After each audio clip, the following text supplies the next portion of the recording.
Hello everyone. ये हमारी vision IAS current affairs magazine की सीरीज चल रही है जिसमें हम नवंबर मंथ के करंट अफेयर्स को कवर कर रहे हैं। ये हमारा थर्ड टॉपिक है पॉलिटी एंड गवर्नेंस के अंडर। तो थर्ड टॉपिक क्या है? India AI governance guidelines. इसमें क्या हुआ है, हाल ही में जो हमारी ministry of electronics and information technology है उसने क्या किया है, जो इंडिया एआई मिशन है उसके under India AI governance guidelines को जारी किया है। इसका मतलब क्या है कि सरकार ने हमें बताया है कि भारत में एआई को कैसे सुरक्षित, जिम्मेदार और सही तरीके से इस्तेमाल किया जाएगा। ओके, चलो अब देखते हैं about India AI governance guidelines. तो ये गाइडलाइंस है क्या, इनका पर्पस क्या है? एआई में नई तकनीक, न्यू इनोवेशन को बढ़ावा देना। ठीक है, एआई को सुरक्षित तरीके से विकसित और लागू करना। ठीक है, और एआई से होने वाले जो भी हमारे रिस्क्स होते हैं उनको कम करना, ताकि सोसाइटी को और इंडिविजुअल्स को कोई नुकसान ना हो। ठीक है, इसका मतलब ये है कि सरकार क्या चाहती है कि एआई से हमें जो है फायदा तो हो, लेकिन बिना किसी नुकसान के। ठीक है, तो ये गाइडलाइंस हमें ये बताती है।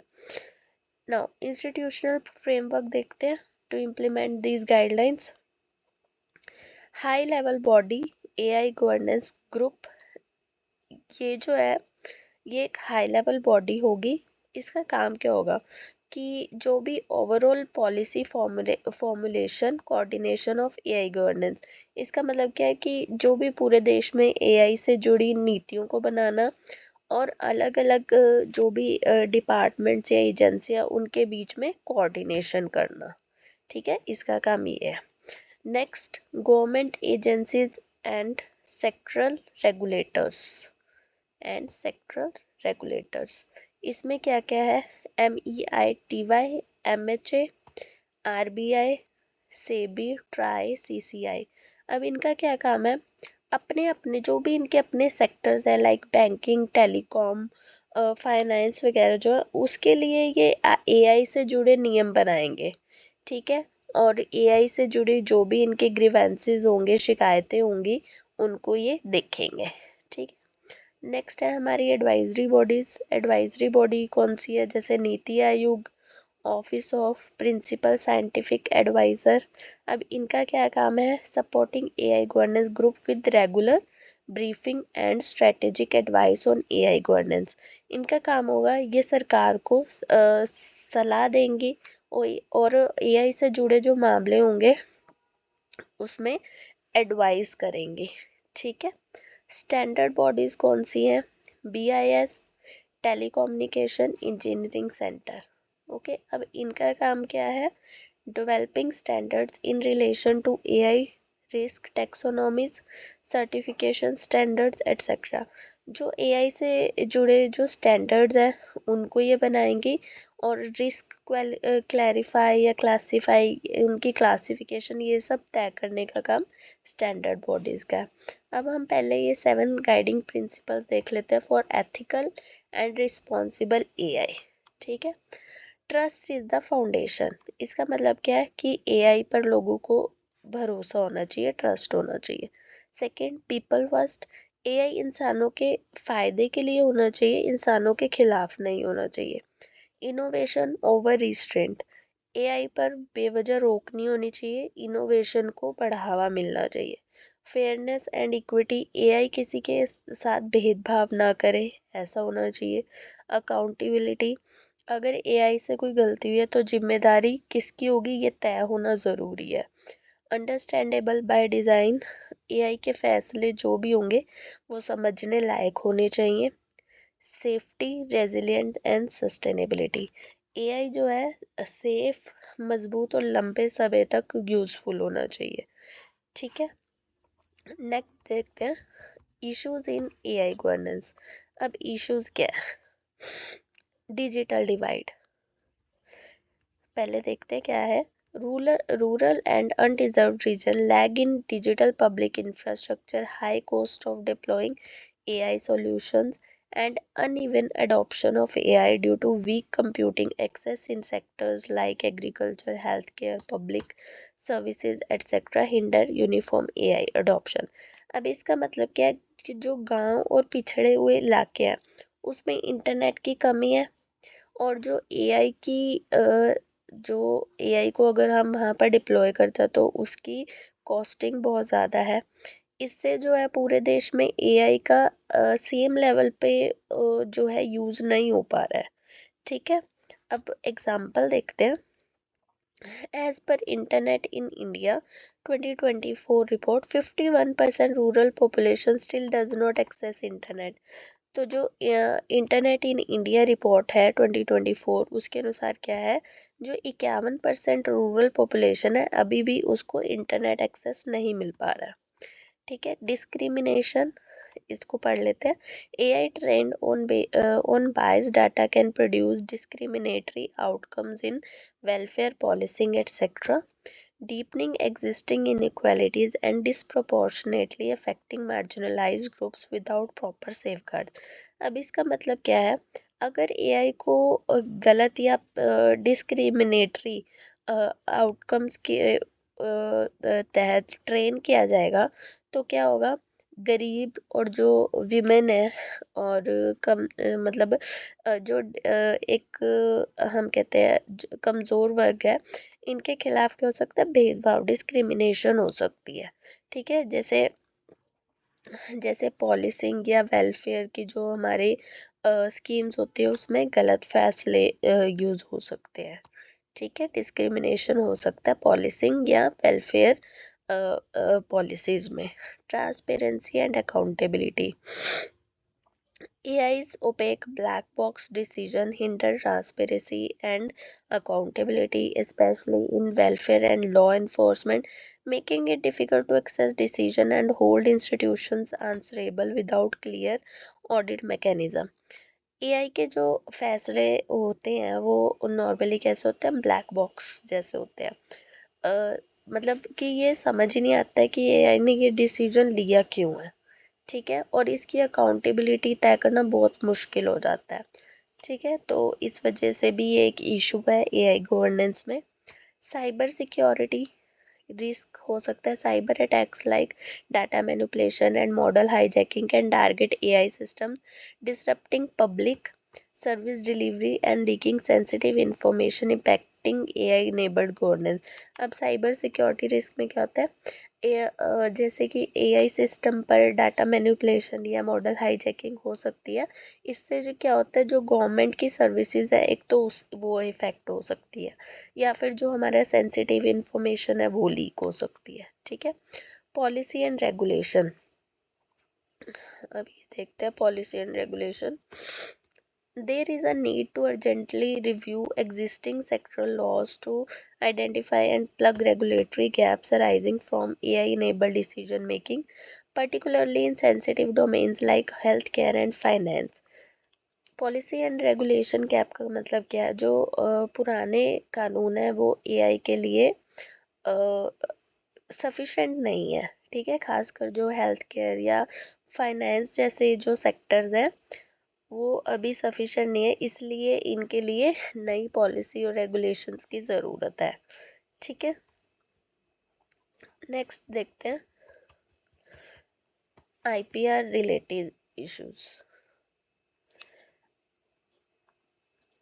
AI models trained on copyrighted material without consent raise ownership and compensation disputes, creating uncertainty over whether content creator or AI developers hold rights over resulting outputs। अब इसमें क्या है, AI अगर कॉपीराइटेड जो कंटेंट है उससे ट्रेंड है तो उसमें ये डिसाइड करना डिफिकल्ट हो जाता है कि ओनरशिप किसकी होगी, कंपनसेशन किसे देगा। इसके कारण डिस्प्यूट्स हो जाते हैं।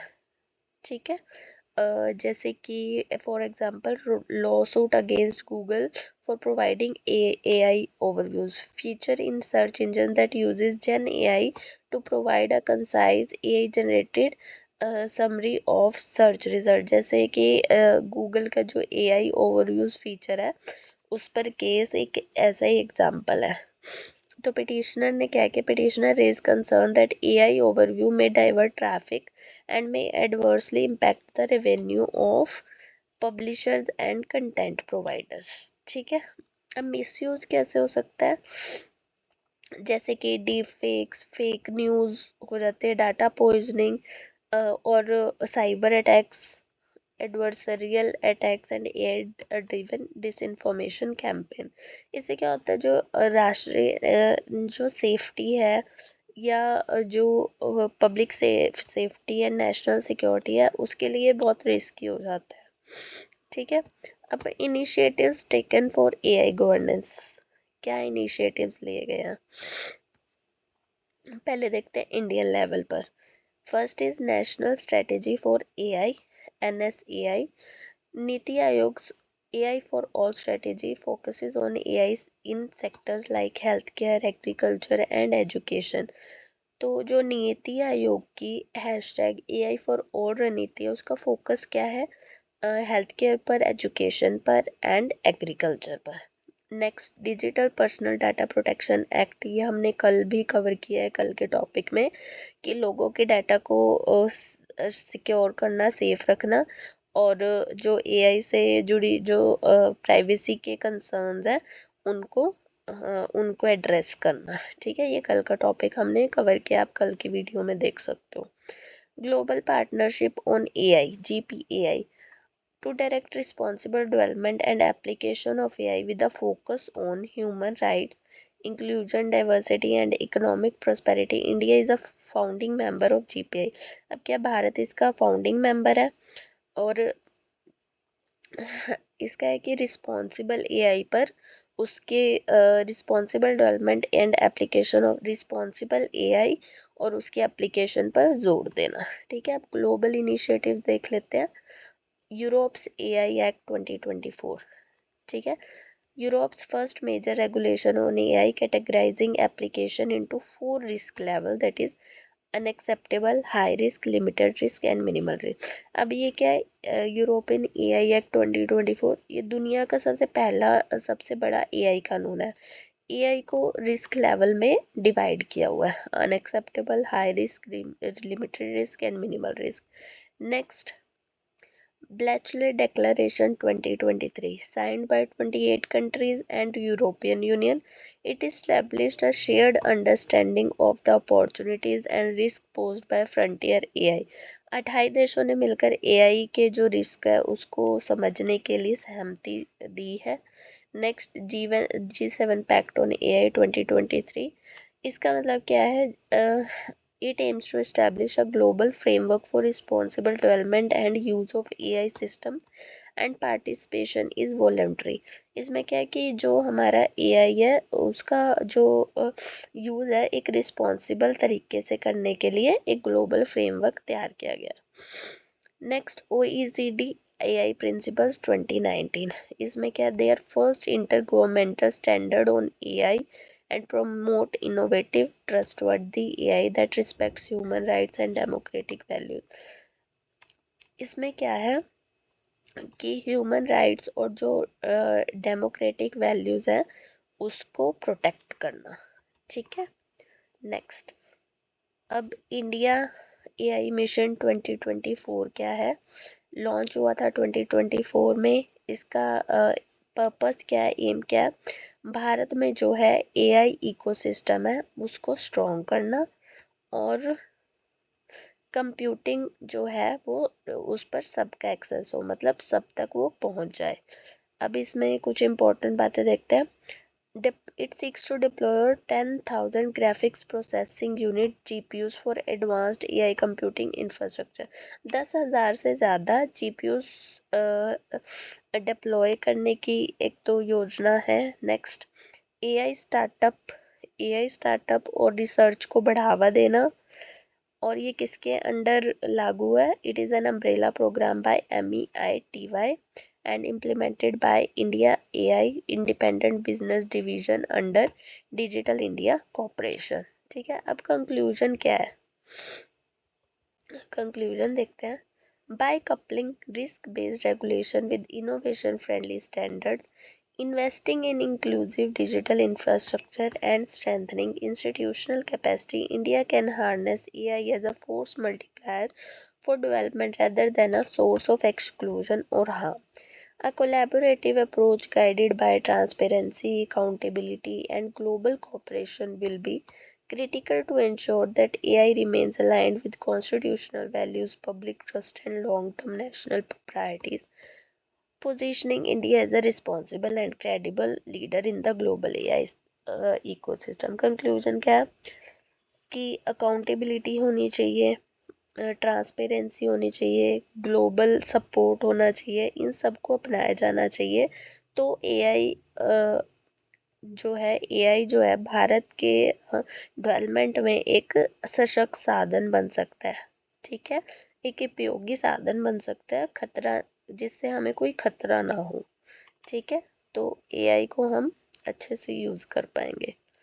तो दैट्स इट फॉर टुडे। आज हम यही टॉपिक कवर करेंगे। ठीक है, थैंक यू सो मच।